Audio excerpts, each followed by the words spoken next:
Great question, listener. And there's Joaquin Buckley telling Belal Muhammad, if you're moving up, bro, they hit a little different up there, and it's a very interesting point. I mean, Joaquin Buckley said that himself, right? Like I think Kevin Holland knocked him out at 85, and a couple guys, Mavov, I think, knocked him out at 85. A bunch of guys knocked him out at 85. Now he's down at 70 and he's running through people. So the real question is not Belal going up. The question is Joaquin Buckley.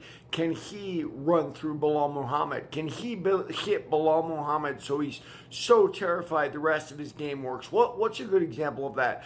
I remember when my teammate at the time, actually I had moved to San Diego, Jake Shields fought Hector Lombard. Why did they choose Hector Lombard? First of all, Dana White had tried to get Shields cut from the UFC for a while. Didn't like his style. I understand it's not exciting. So he had him fight Tyron Woodley. Jake beat him. Had him go up to 85. Jake beat that redheaded guy. God, I forgot his name. He was one of the first on like show number 3. Then he had him fight Damian Maia in Brazil, and Jake beat him too. And then he had him fight Hector Lombard. Well, one thing about Hector Lombard is two things. Number one, he was a judoka, right? I think he was an Olympian for Cuba. And Jake stands really high on his toes, so he's really easy to throw. It's why Akiyama hit him twice with throws.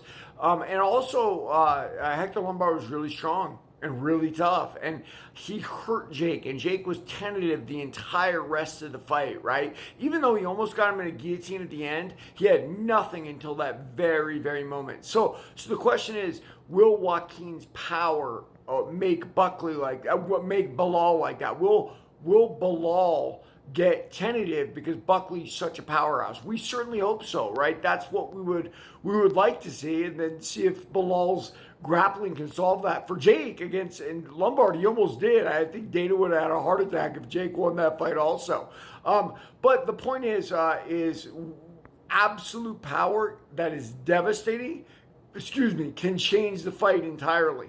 So here I think Joaquin's got a chance at it. That having been said, a lot of the guys Joaquin's knocked out are strikers, right? So he's going up against another guy who doesn't have as much power as him. If a guy can technically grapple him, it's going to be a different fight. Now, if anyone can technically grapple him, it's going to be Belal. I know he took out Colby Covington recently with power and just beating him down, but let's be honest, Colby Covington's on a slide. I think if the Colby Covington that fought Robbie Lawler way back, I was in prison still in that fight, was there, it might have been a different fight. So is Belal that same guy that Covington was against Lawler? I think he is, and I think it'd be an exciting fight, man. That's the kind of stuff we are waiting for. Now, he's not long like Shavkat or Ian Gary, Joaquin, so it's going to be a different type of fight. His power has to be overwhelming. Read my book, Warrior of the Light.